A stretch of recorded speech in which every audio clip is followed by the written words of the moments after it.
Hello, and welcome to another episode of Real World Analytics, or What Schools Don't Teach You. This is the second installment of my visualization series where I'm talking about the R package Google Viz. And today I want to talk about a specific type of visualization you can use in Google Viz, and that's the gauge chart. Once again, this is from the Google Charts API, and there's an example of charts here. And for those of you who are really into visualizations, you might not like gauges, but they fill an important niche in your data visualization toolbox, and so I want to talk about that today. Now, I'm posting about Google Viz. Some people said if you're using R, just use Shiny. So here I've built a little bit of a Shiny app where I want to demonstrate how I'm going to use the gauges and why I think they're going to be important. It's a Shiny app based on the Kaggle competition for predicting house prices. It's an ongoing competition, so feel free to go and download the data. I'm going to be putting all of this code up on GitHub, so feel free to go and pull it down and see if you can make sense of it. Note that in Shiny, if I'm making a gauge plot, there's a render gviz function, which I can use along with HTML output on the UI side in order to see my gauges. Once again, though, it is a little odd if you just run this. So I have this visualizations of the histogram of the residuals and predicted versus actual. I can change how I want to do my modeling, such as instead of modeling the prices, model the log of the prices and recalculate things in terms of using linear methods or SVMs. I can then add more variables and recalculate and go from there.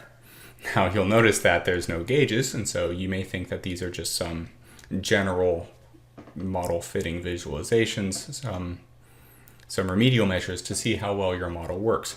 In order to get the gauges, I need to open this in a browser.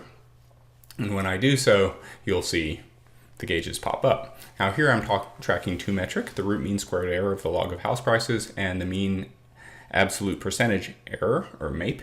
And the MAPE is in linear terms, so dollars, whereas the root mean squared error is based on the log of house prices. And so I can go through doing this and get different models with different metrics that I'm tracking there.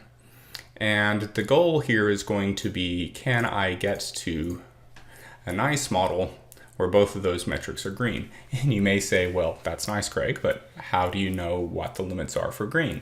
This is an excellent question and precisely why I want to talk about gauges. When you're building models, all of this is on training data.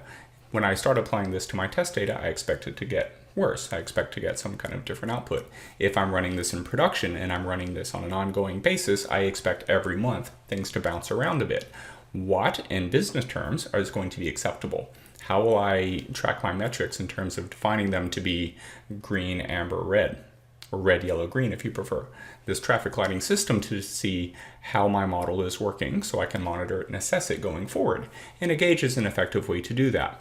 So I'm going to have green, amber, and red cutoffs based on a number of potential sources. First of all, how's the current model working? Is there a current model? If there is no current model, you can go to Kaggle. Now this is from an ongoing competition, so I can get values about how other people's models are doing, and that'll give me some type of a benchmark. There's almost always a Kaggle benchmark where you can look at how some standard kind of simple model might perform and use that to set some expectations about what your reasonable metrics may be. So I can do that for the root mean squared error, but I can't do that in terms of my MAPE because I don't have anything else. So perhaps I can go on Kaggle and I can look at the MAPE and I can look at some of the other models and try to use their algorithms on my training data.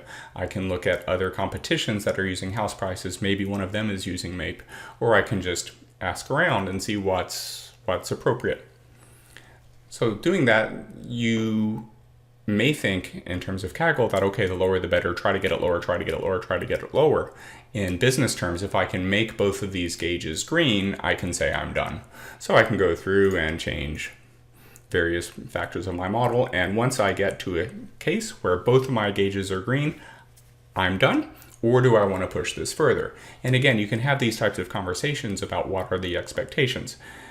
In business terms, mostly they won't know what root mean squared error is, and whether or not you're using the log or using linear, they might not care. And so this can help build that bridge between your model and your technical metrics, but they might ask questions like, well, what's this going to do to my sales? What's this going to do to loans? What's this going to do to profitability? And this helps fuel that conversation in terms of not just the technical metrics, but the business metrics. How is this model being used? What's it being used for? How is it being evaluated on the ground? Do people like it? Do people not like it? Is it viewed as giving results that are too high, too low?